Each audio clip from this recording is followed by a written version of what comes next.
दोस्तों, आज हम क्लास 10th की जो मैथ है उसका जो फर्स्ट चैप्टर है उसको हम स्टार्ट करने जा रहे हैं। ठीक है, तो स्टार्ट करते हैं। दोस्तों, इसमें फर्स्ट चैप्टर है आपका रियल नंबर सिस्टम। तो दोस्तों, सबसे पहले आपको ये जानना जरूरी है रियल नंबर होता क्या है। रियल नंबर दोस्तों आपका रैशनल और इरेशनल नंबर का एक यूनियन होता है, समूह होता है उनका। ठीक है, अब आप कहेंगे रैशनल नंबर क्या होता है। रैशनल नंबर मैं आपको अभी बता देता हूँ दोस्तों, एक स्लाइड में बता देता हूँ आपको। तो दोस्तों,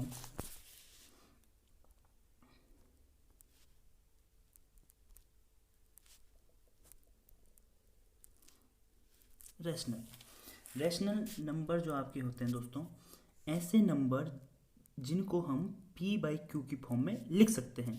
पी बाई क्यू की फॉर्म में लिख सकते हैं और वहाँ पे q is does not equal to zero.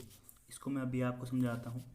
ऐसे नंबर जिनको हम पी बाई क्यू की फॉर्म में लिखते हैं मीन्स, जिनको हम पी बाई क्यू की फॉर्म में लिखते हैं मीन्स सपोज है टू। दोस्तों, टू एक ऐसा नंबर है, इसके अपॉन में अगर कुछ नहीं है तो हम मान के चलते हैं इसके अपॉन में वन है। यहाँ पे आपका पी हो गया टू और क्यू हो गया आपका वन। तो हम इसको पी बाई क्यू की फॉर्म में लिख सकते हैं, इसलिए एक आपका रैशनल नंबर है। ठीक है, इफ यहाँ पे ये कंडीशन है दोस्तों, q does not equal to zero. अगर यहाँ पे आपका क्यू जीरो हो जाता है तो नंबर एग्जिस्ट ही नहीं करेगा। एग्जिस्ट नहीं करेगा मतलब तो कोई नंबर होगा ही नहीं। तो कोई नंबर होगा ही नहीं तो पता कैसे चलेगा कि ये रैशनल है या इरेशनल। ठीक है, आई होप रैशनल नंबर आपको समझ आ गया होगा। ठीक है, अब मैं आपको इरेशनल नंबर के बारे में बताता हूँ। ठीक है,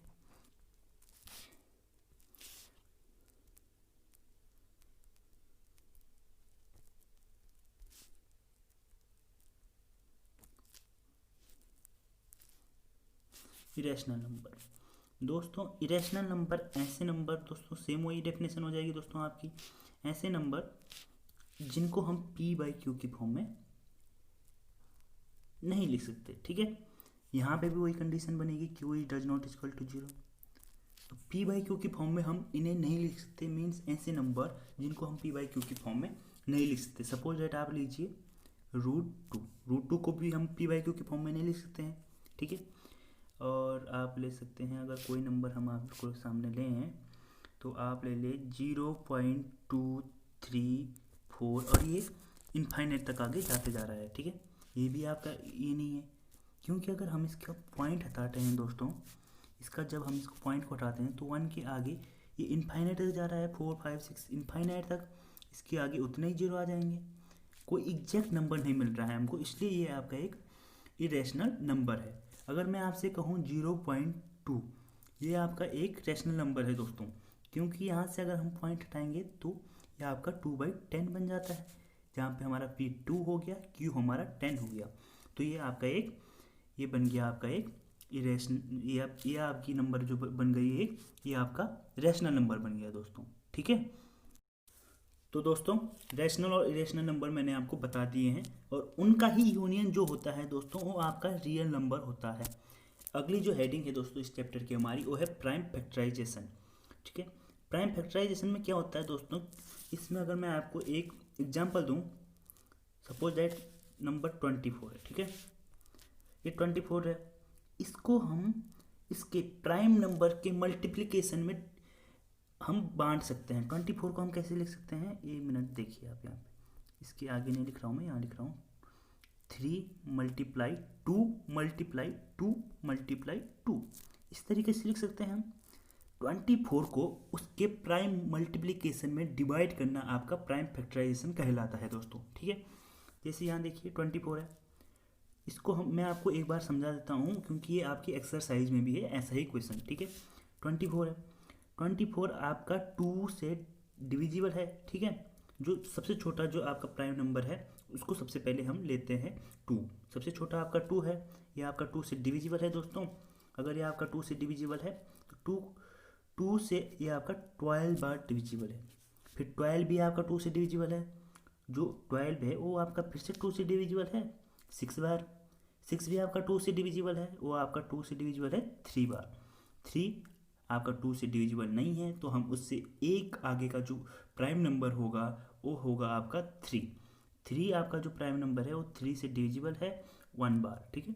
तो इसका जो प्राइम फैक्टराइजेशन बनता है दोस्तों 3 into two into two into two, इनको अगर आप मल्टीप्लाई करेंगे तो आपका 24 जो रिजल्ट होगा वो आएगा, ठीक है। ये होता है दोस्तों आपका प्राइम फैक्टराइजेशन मेथड।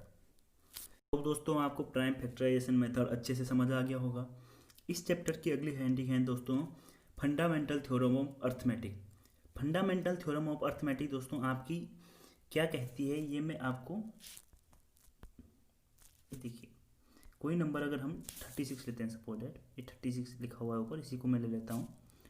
इसका जो प्राइम फैक्टराइजेशन होगा ये 2 इंटू टू इंटू 3 इंटू 3 ये है। तो दोस्तों ये थ्योरम जो है आपको ये बताती है, इस थ्योरम के अनुसार किसी भी नंबर का प्राइम फैक्टराइजेशन यूनिक होता है। मीन्स इन नंबर के अलावा अगर आप कोई और प्राइम नंबर लेते हैं तो उनका मल्टीप्लिकेशन कभी भी 36 नहीं आएगा, ठीक है। आई होप समझ आया होगा दोस्त। ये देखिए दोस्तों, एक बार फिर से आपको समझाने की कोशिश करता हूँ मैं। इन नंबर के अलावा अगर आप कोई और प्राइम नंबर लेते हैं, सपोज दैट आप 5 ले लेते हैं, तो उनका मल्टीप्लिकेशन 5 ले लेते हैं, आप 7 ले लेते हैं, उनका मल्टीप्लिकेशन कभी भी 36 आप नहीं ला सकते। ये इसका मीन्स है दोस्तों, ठीक है। अगर आप 3 पहले ले लो, 2 बाद में ले लो, तो नंबर दोस्तों यही आपके आएंगे, बस आगे पीछे आप नंबर को चेंज करते हो। ये देखिए, ये आप यहाँ पे देख रहे होंगे कि हम यहाँ पे इन्होंने 2 पहले ले लिया, 3 बाद में ले लिया, 2 उसके पहले ले लिया, फिर 3 उसके बाद ले लिया, ठीक है। मीन्स आगे पीछे करोगे तो नंबर वही आएंगे। 2 बार 3 आ गया, 2 बार आपका 2 आ गया, इसमें भी 2 बार 2 आया था, इसमें 2 बार 3 आया था। मीन्स प्राइम फैक्टराइजेशन अगर किसी नंबर का करते हैं, उसमें जो नंबर्स प्राइम नंबर जो उसमें आते हैं वो आपके यूनिक होते हैं, कि उन्हीं का मल्टीप्लिकेशन करके उन्हीं का मल्टीप्लिकेशन करके वो नंबर बनेगा जिसको हमने प्राइम फैक्टराइजेशन किया है। समझ आया? आई होप आपकी समझ में आ गया होगा दोस्तों। अब हम इसके जो अगला जो इसमें जो क्वेश्चंस जो इससे रिलेटेड आते हैं दोस्तों, वो हम आपको बताते हैं, ठीक है।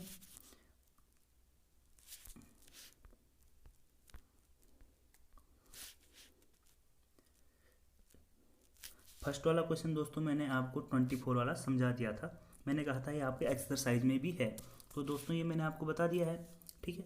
सेकेंड वाला क्वेश्चन मैं आपको करा देता हूँ। सेकेंड वाला क्वेश्चन में आपके इसके लिए एक नई स्लाइड ऐड करता हूँ यहाँ पे। इस स्लाइड में आप देखिएगा, सेकेंड वाला क्वेश्चन आपका कहता है दोस्तों, सबसे पहले मैं आपको बता दूँ, सेकेंड वाले क्वेश्चन के अनुसार जो आपका HCF इनटू एलसीएम का जो मल्टीप्लिकेशन होता है वो उन दो नंबर्स के इक्वल होता है, उन दो नंबर्स के मल्टीप्लाई के इक्वल होता है, जिन दो नंबर्स का वो HCF और एलसीएम आएगा, ठीक है। अभी मैं आपको 2 नंबर लेके समझाऊंगा, अगर एग्जाम्पल आपको समझ आ गया तो आपको ये समझ आ जाएगा, ठीक है। तो फर्स्ट जो आपका एग्जाम्पल है, सपोज डेट मैं फर्स्ट लेता हूँ आपका, इसका प्राइम फैक्टराइजेशन दोस्तों पहले हम करेंगे।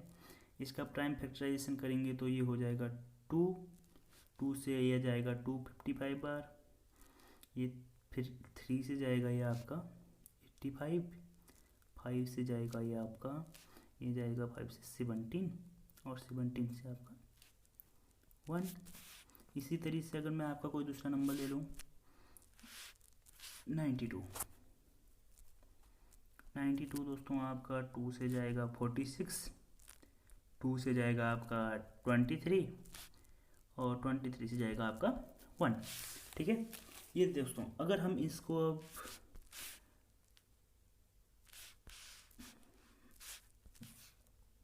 510 और 92, 510 को हम क्या लिख सकते हैं दोस्तों, 17 इंटू 5 इंटू 3 इंटू 2।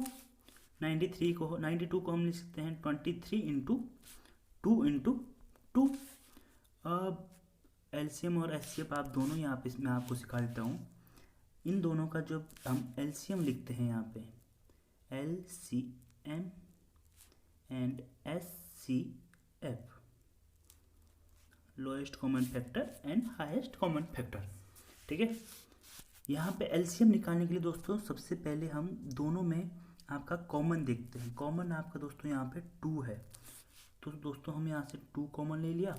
ठीक है, बाकी दोस्तों हमें कोई भी चीज़ कॉमन नहीं दिख रही है दोनों में, फिर बाकी सब दोस्तों हम एज इट इज लिख देते हैं उसके आगे मल्टीप्लिकेशन में। 5 इंटू 3 इंटू 23 इंटू 2, ये 2 भी आएगा दोस्तों। ठीक है, तो इनका जब मल्टीप्लिकेशन करते हैं दोस्तों तो हमारे पास जो आपका नंबर आता है वो आपका आता है दोस्तों, जो नंबर आता है दोस्तों वो आपका आता है, इनका मल्टीप्लिकेशन करके जो नंबर आता है आपका, इनका मल्टीप्लिकेशन करके दोस्तों आपका नंबर आएगा 23460। ठीक है, आई होप समझ आ गया होगा।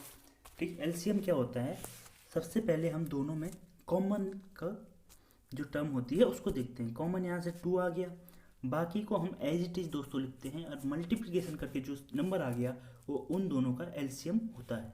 ठीक है, अगर हम एचसीएफ देखते हैं दोस्तों,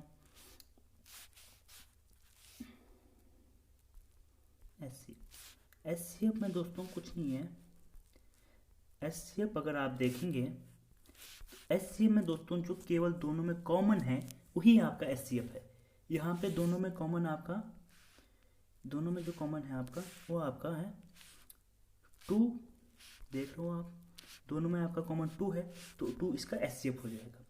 तो दोस्तों मैं आपको रूल क्या समझा रहा था, किसी भी 2 नंबर अगर आपके पास यहाँ पे 510 दे रखा है इंटू 92, इनका मल्टीप्लिकेशन हमेशा जो दोस्तों होगा वो उनके एलसीएम इंटू एचसीएफ के इक्वल होगा। ठीक है, मीन्स 510 इंटू 92 का जो मल्टीप्लिकेशन होगा दोस्तों, उनका जो मल्टीप्लिकेशन होगा हमारा एलसीएम कितना आया था हमारा 23460। ठीक है, और एचसीएफ आया था हमारा 2, इनका जो मल्टीप्लिकेशन होगा इनके इक्वल होगा। ठीक है, आई होप आपके समझ में अच्छे से आ गया होगा दोस्तों क्लास 10th के रियल नंबर चैप्टर की अगर मैं बात करूं तो इसका सबसे इम्पोर्टेंट जो आपका क्वेश्चन बनता है इससे, यही क्वेश्चन है दोस्तों कि आपको किसी नंबर को इरेशनल प्रूव करना होता है। इसकी कुछ टर्म्स होती हैं दोस्तों, हम एक सीक्वेंस होता है इसका, उस तरीके से हम इस क्वेश्चन को सॉल्व करते हैं। ठीक है, तो हम इसमें कोई नंबर लेते हैं आपका √7, हम √7 लेते हैं, हमें प्रूव करना है कि √7 आपका एक इरेशनल नंबर है। ठीक है, इरेशनल नंबर है तो सब हम इसको एज्यूम करते हैं कि √7 आपका एक रैशनल नंबर है।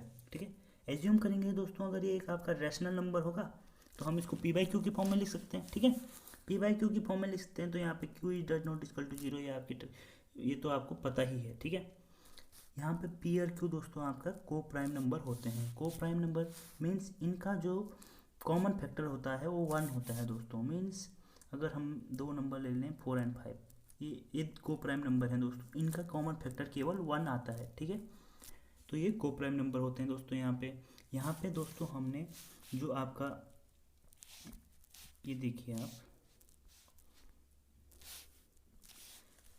इस √7 को p/q की फॉर्म अपॉन में लिख दिया, √7 इक्वल टू p/q, q को हम इधर ले आएंगे दोस्तों, √7q equal to p, squaring दोस्तों हम बोथ साइड कर देंगे, 7q square equal to p square हो जाएगा दोस्तों। इसको हम इक्वेशन 1 मान ली दोस्तों यहाँ से। ठीक है, p square is divisible by 7, p square means अगर हम दोस्तों ये इसको अगर न्यू स्लाइड ले लो मैं यहाँ पे, उसने कहा है हमारे पास 7q square equal to p square. ठीक है, तो यहाँ से अगर हम q square equal to p square upon 7 लिखते हैं, इस मीन्स p स्क्वायर अपॉन 7 हमारा q स्क्वायर के बराबर आ रहा है, मतलब 7p स्क्वायर को डिविजिबल कर रहा है। ठीक है, डिविजिबल कर रहा है तो यहाँ से हमारा p स्क्वायर डिविजिबल है 7 से, p स्क्वायर डिविजिबल है 7 से, तो आपका p भी डिविजिबल होगा 7 से। कैसे दोस्तों, सपोज दैट हम p स्क्वायर को मान लें 49 अगर आपका 7 से डिविजिबल है 7 बार।